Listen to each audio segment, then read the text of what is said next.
Hello मित्रों, केम छो तमे लोको? हूँ सुमित पटेल तमारू मारी चेनल एनर्जेटिक फिजिक्स में स्वागत करूँ छूँ। तो आपणे बात करी रह्या छे चेप्टर नंबर 9 दाखला नंबर 9.17।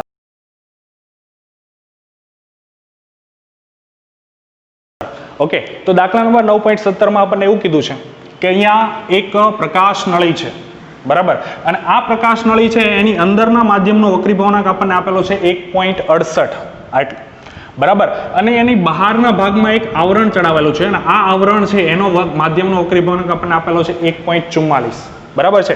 તો અહીંયા આપણને પાર્ટ એ જે છે એની અંદર એવું કીધું છે કે અહીંયા જે આ I છે આપાત કોણ I બરાબર, તો એ આપાત કોણ I ની રેન્જ કેટલી હોવી જોઈએ, એટલે કે મારે કેટલાથી કેટલા ખૂણા સુધી હું આપાત કરું પ્રકાશનું કિરણ, તો મને અહીંયા જે પ્રકાશનું વક્રીભવન થઈને અહીંયા જે સામેની બાજુ જે છે અહીંયા શું થશે, પૂર્ણ આંતરિક પરાવર્તન રચાય, બરાબર, એટલે કે પ્રકાશનું કિરણ છે એ નળીમાં ને નળીમાં પાછું પૂર્ણ આંતરિક પરાવર્તન થઈને પાછું રિપીટ થયા કરે, બરાબર। ઇન શોર્ટ આવું આપણને કીધું છે। તો પૂર્ણ આંતરિક થવા માટેની પૂર્ણ આંતરિક પરાવર્તન થવા માટેની જે શરત છે એ શરત માટે આપણે શું થવું જોઈએ કે અહીંયા I ડેશ જે છે, બરાબર, એટલે કે આ ઉપરની સપાટી માટે જે આપાત કોણ છે I ડેશ, બરાબર, તો એ I ડેશ નું મૂલ્ય છે એ કેટલું થવું જોઈએ, ક્રાંતિકોણ C જેટલું થવું જોઈએ, બરાબર। તો ક્રાંતિકોણ C ના મૂલ્ય પ્રમાણે તો આપણે અહીંયા પહેલા તો આ માધ્યમ જે છે એ માધ્યમના ક્રાંતિકોણનું મૂલ્ય શોધી લઈએ। તો માધ્યમનો ક્રાંતિકોણ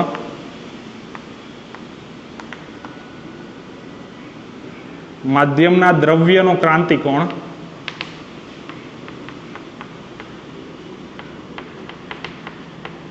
તો એને આપણે IC વડે દર્શાવીએ। તો IC નું સૂત્ર આપણને ખબર જ છે, સાઇન ઇનવર્સ n, અહીંયા n2 અને n3 ની વાત કરી છે એટલે શું થઈ જશે, n2 ના છેદમાં n3। ઓકે, તો અહીંયા સાપેક્ષ, અહીંયા ખાસ ધ્યાન રાખજો, સાપેક્ષ વક્રીભવનાંકની વાત કરવાની છે, એટલા માટે અહીંયા બહારનું માધ્યમ હવા નથી, તો અહીંયા હવા નથી તો સ્વાભાવિક જ છે અહીંયા માધ્યમ આવે, એટલા માટે આવું સૂત્ર આવશે। ઓકે, ચાલો આગળ વાત કરીએ। તો સાઇન ઇનવર્સ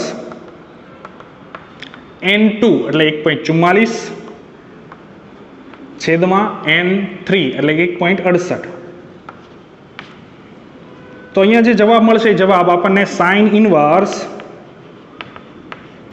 0.8571 બરાબર। તો જે અહીંયા IC છે એનો IC નો જવાબ જે છે એ કેટલો મળશે, IC is equal to near મળશે, near equal to 59 degree, 59 degree, બરાબર।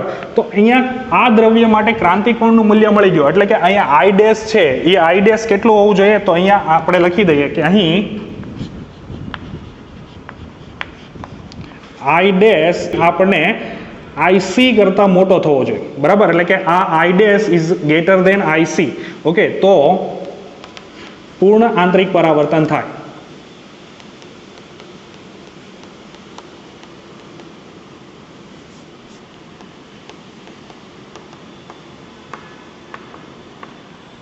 તો આગળ આપણે વાત કરીએ તો અહીંયા I dash is greater than IC હોય તો પૂર્ણ આંતરિક પરાવર્તન થાય, મતલબમાં IC કરતા આ જે ખૂણો છે એ IC કરતા મોટો હોય તો પણ અહીંયા પૂર્ણ આંતરિક પરાવર્તન થશે। તો એનો મતલબ એવો છે કે આ R છે એ R નું મૂલ્ય છે એ કેટલું થવું જોઈએ, તો અહીં R ઇઝ ઇક્વલ ટુ, એટલે કે જે વક્રીભવન ખૂણો છે R ઇઝ ઇક્વલ ટુ કેટલું થવો જોઈએ, તો અહીંયા આ 90, આખો ખૂણો 90 હશે, તો 90 માઇનસ આ ત્રણ ત્રિકોણના ત્રણ ખૂણાઓ રચાશે, તો આ તો ઓલરેડી કાટખૂણો હોય, તો I dash plus R is equal two 90 થઈ જશે।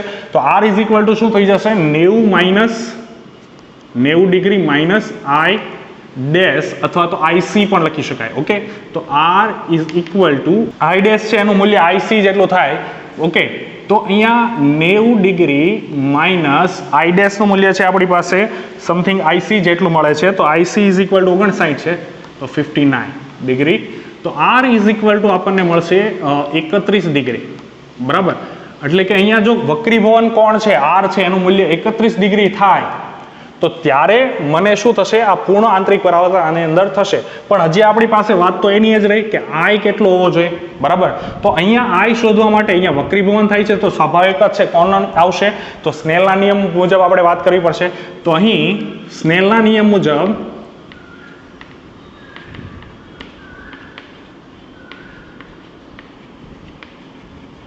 બરાબર, તો વાત કરીએ તો n1 એટલે કે અહીંયા બહારનું માધ્યમ n1 sin I, તો sin I is equal two n2 sin r, બરાબર. એટલે કે અહીંયા સોરી n3 થશે, n3 sin r.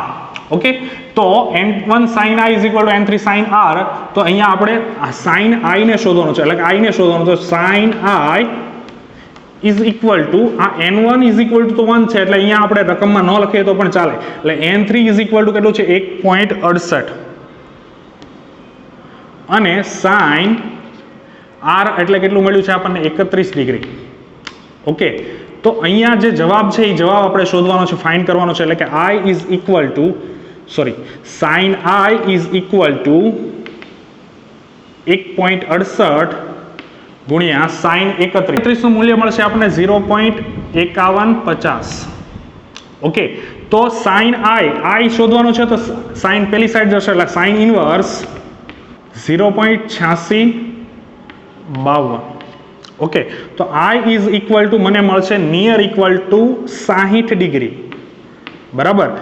એટલે કે અહીંયા હું આપાત કોણ છે એ અહીં આપાત કોણ 0 less than i less than 60 degree. તો આ રેન્જ માટે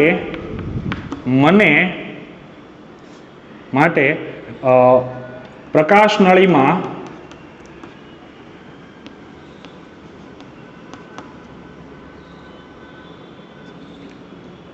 પૂર્ણ આંતરિક પરાવર્તન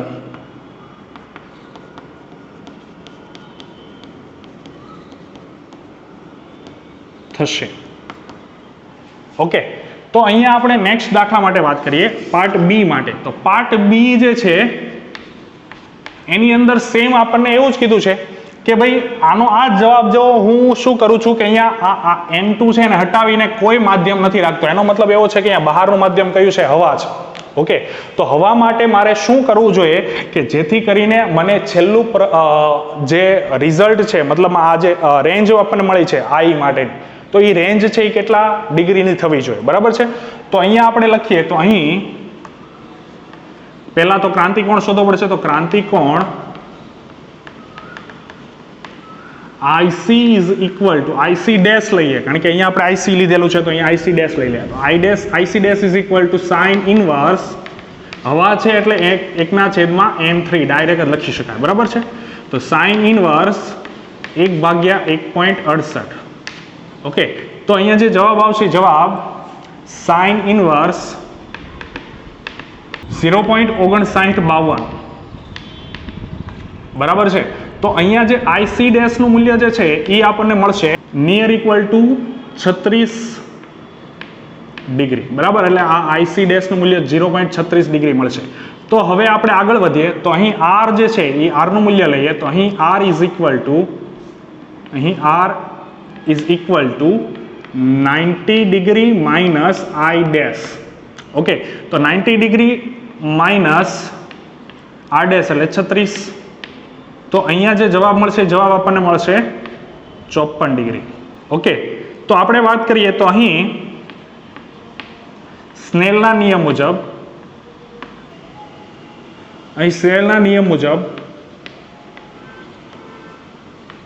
ઓકે, તો સ્નેલના નિયમ મુજબ શું થઈ જશે? તો સેમ અહીંયા n1 sin i is equal two n3 sin r.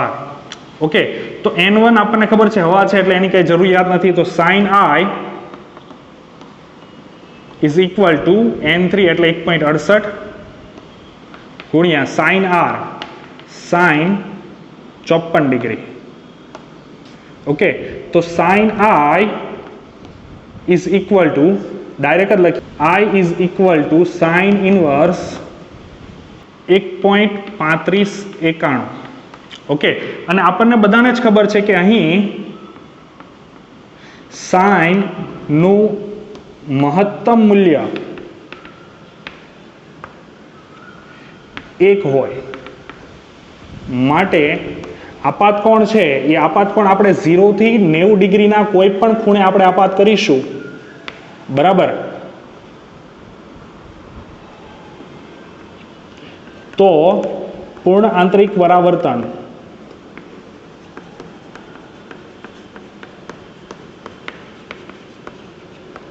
રચાશે અથવા તો પૂર્ણાંતરી પરાવર્તન થશે. ઓકે, તો અહીંયા આપણે આ દાખલો પૂરો કરીએ છીએ. તો આપણે મળીએ નેક્સ્ટ દાખલા માટે. ત્યાં સુધી જો તમને મારા વિડીયોઝ ગમતા હોય તો લાઈક કરજો, શેર કરજો અને મારી ચેનલને સબસ્ક્રાઇબ કરવાનું ભૂલતા નહીં. સબસ્ક્રાઇબની બાજુનું જે બેલ આઇકન છે, બેલ આઇકન પર ક્લિક કરી દેજો, જેથી કરીને મારા જ્યારે પણ નવા વિડીયોઝ આવશે ત્યારે તમને નોટિફિકેશન મળી જશે. તો ત્યાર સુધી બધા ધ્યાન રાખજો. ટેક કેર, ગુડ બાય, જય હિન્દ, જય ભારત.